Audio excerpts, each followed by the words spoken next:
Good day, good day, good day. All right, so we're going to carry on with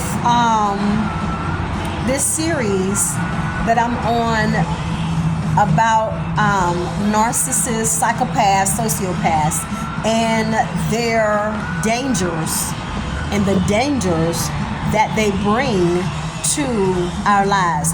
This is a warning and a message, as well as a support guide for those who are both male and female who are experiencing the dangers of a psychopath, narcissist, or sociopath in your life. It could be family, it could be a friend, it could be co-workers, it could be a love interest, it could be a neighbor, or it could be a complete stranger that's just so happened to cross your path and decided that you would be somebody that they want to play cat and mouse with. Because these individuals who are have these personality disorders, many of them get a high off of dehumanizing human beings, period. Okay, so I spoke, the first 5 videos, I spoke about the married narcissist who was in my life, and how when I closed that door and went no contact with him, he became very disgruntled about it. Now, I understand that being involved with a married person is not cool at all. And this individual was such a psychopathic narcissist that he did not wear a wedding ring. There was not even an evidence, a tan line on his finger. But his behaviors, when I first met him, it gave me a lot of red flags that he was taken. So I asked him, was he married? He wanted to lie, but he went ahead and coughed up the truth. And because I had already began to like him, I stuck around longer than what I should. But either way, once I realized that I could no longer go any further in that situation with him, because over time, because I'm a woman and I have a heart, and even though I enjoyed his company, I realized that what he was doing to his wife, that he would very easily would have done the same thing to me. So after we get over our feelings for these people and we get a reality check about them, then we realize that we're in a lose-lose situation. No matter how nice they appear to be, no matter how generous they appear to be, because some of these people do have, money, or they do have resources that they bring to your life and want to share with you if they can be in your bed, okay? Now, so I began to get rid of my blinders and began to see the truth in dealing with him. And on top of that, the shame and the guilt began to settle in. And I wound up, when you are interested in a man now, or a woman, or whoever, you always want to know who is the other person in their life. You want to know who they are, you want to know what they look like, and all of the above. So eventually I realized who she was and how she looked. And she's a beautiful woman. There's absolutely nothing wrong with this woman.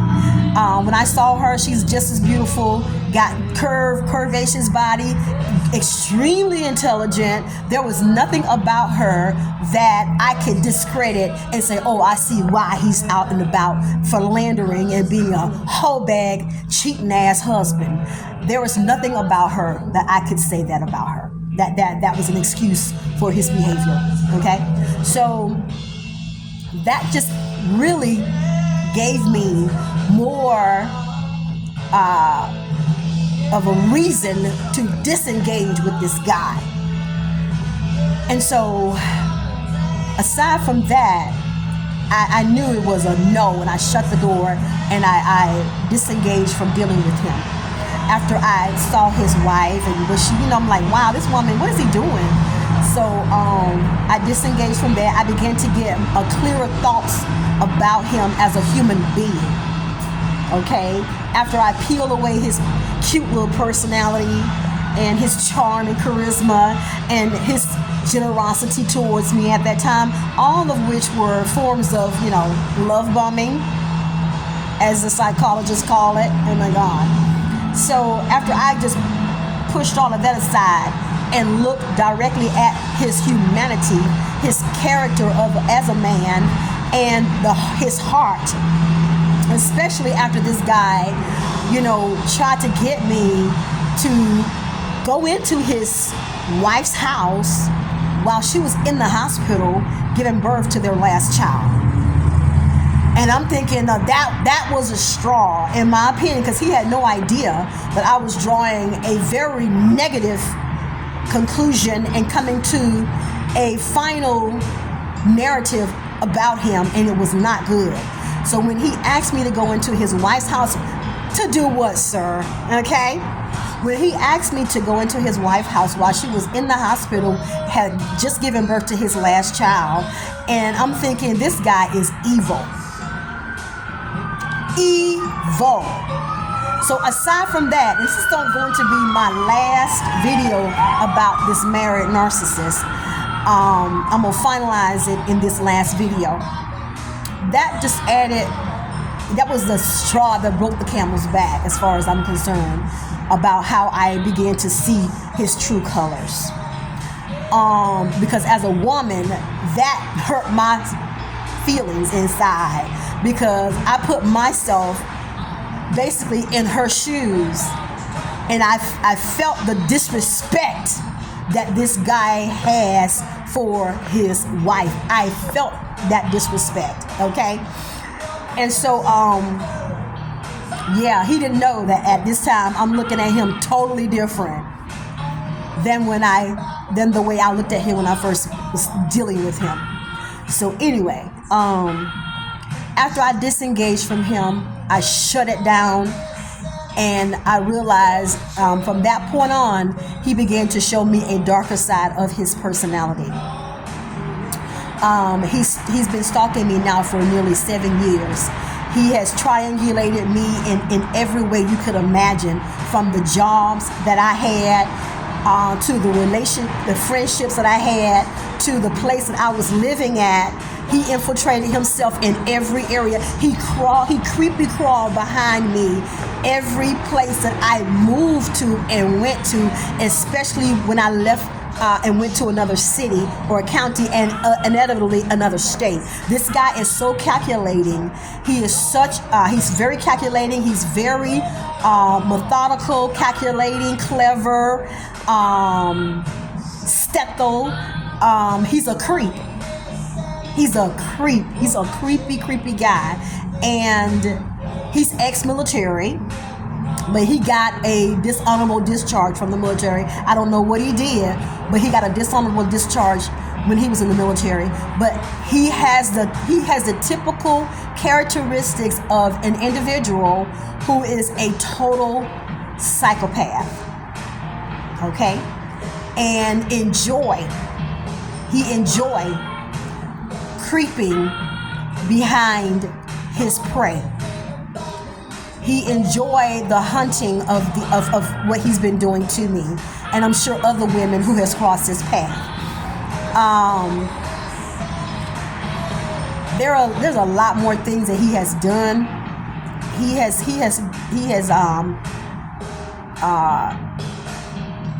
He's gotten people who are into witchcraft involved in it.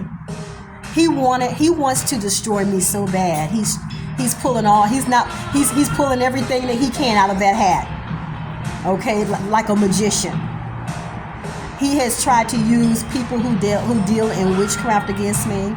He's dealt with people who are into the Santorini, the Spanish or Mexican type witchcraft. He's had them trying to do things to me.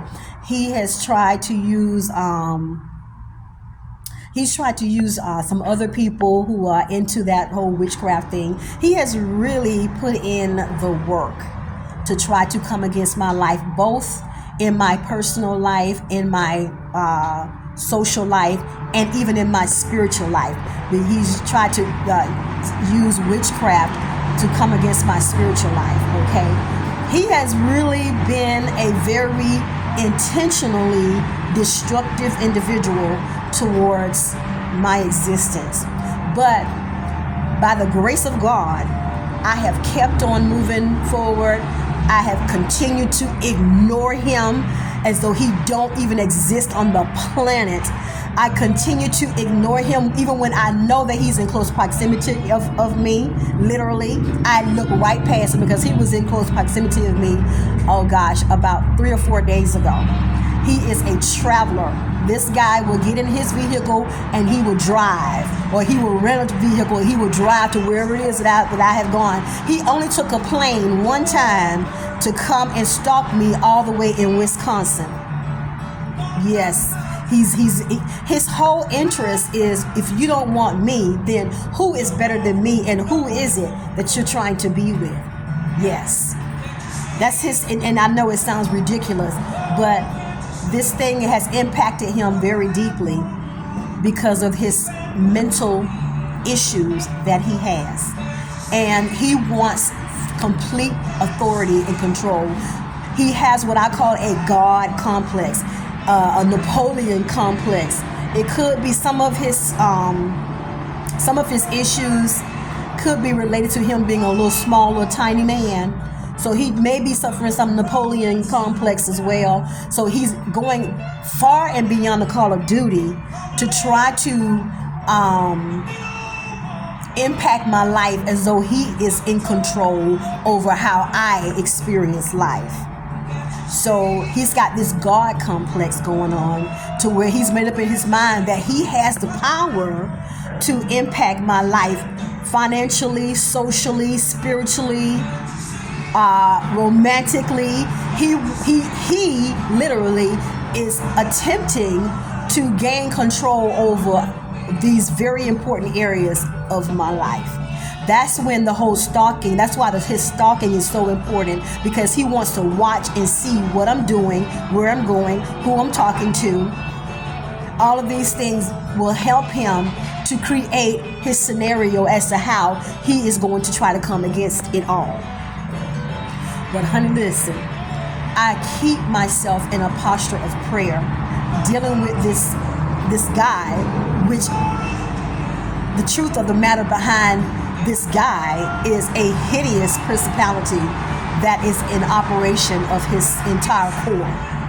It's a principality, because he is not the only man that I have run into who has this hideous desire. Once they realize that I'm only going to allow them but so far into my life, and until I realize what I'm dealing with. Because you don't know a person's spirit right away unless you have experience in dealing with spirits.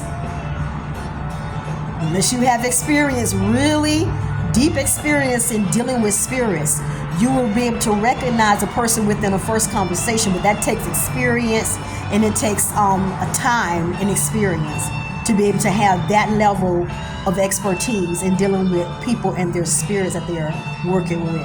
Okay, so I'm getting there. But this guy, and I picked up on his spirit in other men who have tried to pursue me. And once I realized, and once I detect that demon that they have inside them, that control freak demon, that monitoring spirit demon, when I give a guy a chance and we're trying to get to know each other, and when he starts sending me these texts, that WYA, where you at, and that WYD, what you doing, and that's pretty much his dialogue throughout the day in trying to communicate with me. When they start doing stuff like that, that's when I know I'm dealing with a control freak, an undercover control freak. And I'm not trying to have that type of relationship with no man at all. You either have your skill set, a communication skill set, well groomed and put together, and you ready for a healthy relationship with a woman, or you're looking for somebody you can control. And I can spot those two different types of men right away. Now I've got that particular skill down pat. It took a lot of trial and error for me to be able to get to have that skill set and be able to save myself some time and trauma. My God. So yeah, I'm wrapping it up on this guy, the married narcissist, psychopath, sociopath. I think he's all three of them. Lunatic. He's all of them. But he's very crafty at his stuff. Very crafty.